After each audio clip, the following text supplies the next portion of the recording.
हाफिज साहब का मदरसा एक रोशनी की किरण। किसी गांव के किनारे एक पुराना लेकिन रोशन सा मदरसा था। वह कोई आलीशान इमारत नहीं थी। मिट्टी की दीवारें, टीन की छत, लेकिन अंदर जो कुछ था वो अनमोल था। बच्चों की तिलावत की आवाज़ें, दुआओं की सरगोशियाँ और एक बुजुर्ग चेहरा। हाफिज साहब उम्र के उस पड़ाव पर थे जहाँ बहुत लोग आराम करते हैं, लेकिन वो रोज़ सुबह सबसे पहले मदरसे पहुँचते, झाड़ू लगाते, तख्ती साफ करते और अपने छोटे छोटे छात्रों का इंतज़ार करते। उनके मदरसे में कुल 25 बच्चे थे। कोई यतीम था, कोई गरीब, तो कोई ऐसे घर से जो दीन से दूर था।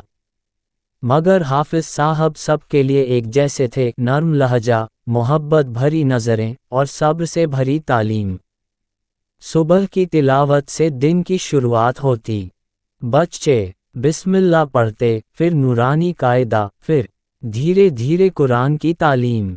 हर हरूफ की सही अदायगी पर हाफिज साहब बहुत ध्यान देते। वो कहते, कुरान सिर्फ ज़बानी नहीं होता बेटा, ये दिल से पढ़ा जाता है। हर लफ्ज़ अल्लाह का कलाम है, इसे एहतराम से पढ़ो।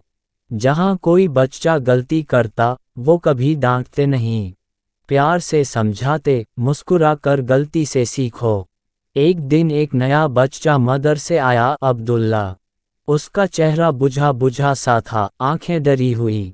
पता चला कि उसके वालिद का इंतकाल हो चुका था और माँ किसी फैक्ट्री में काम करती थी। हाफिज साहब ने उसे अपने पास बिठाया, माथे पर हाथ रखा और कहा, बेटा, अब मैं ही तुम्हारा वालिद हूँ और ये मदरसा तुम्हारा घर है। उस दिन से अब्दुल्ला की जिंदगी बदल गई।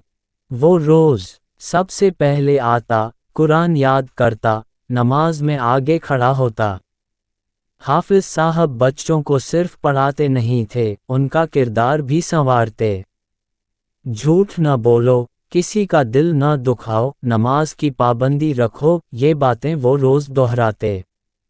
हर शुक्रवार को मदरसे में जुमे की नमाज के बाद छोटा सा बयान होता। हाफिज साहब बच्चों को सहाबा रज़ियल्लाहु अन्हु की कहानियाँ सुनाते। बच्चे आंखें खोले सुनते और कुछ तो रो भी पड़ते। मदरसा बहुत गरीब था, ना कोई बड़ी मदद, ना सरकारी मदद, लेकिन किसी चीज़ की कमी नहीं होती। कभी कोई किसान दाल दे जाता, कोई औरत रोटियां बना देती, तो कभी कोई बुजुर्ग पुराने कपड़े लाकर बच्चों के लिए दे जाता। हाफिज साहब कहते, जहां नियत साफ हो, वहां रिज़्क आसमान से उतरता है। 3 साल बाद मदरसे में पहली बार एक बच्चे ने पूरा कुरान मुकम्मल किया। वो अब्दुल्ला था। उस रात मदरसे में रोशनी थी, दुआ थी, खुशबू थी और आंखों में आंसू। हाफिज साहब ने जब उसे गले लगाया तो कहा, बेटा, आज मैंने अपनी उम्र की असल कमाई पाली। इल्म और इस्लामी तालीम सबसे बड़ा तोहफा है। नेक नियत, सब्र और मोहब्बत से हर दिल बदला जा सकता है। हाफिज जैसे उस्ताद समाज के असली रोशन चिराग हैं। हाफिज इस्माइल साहब।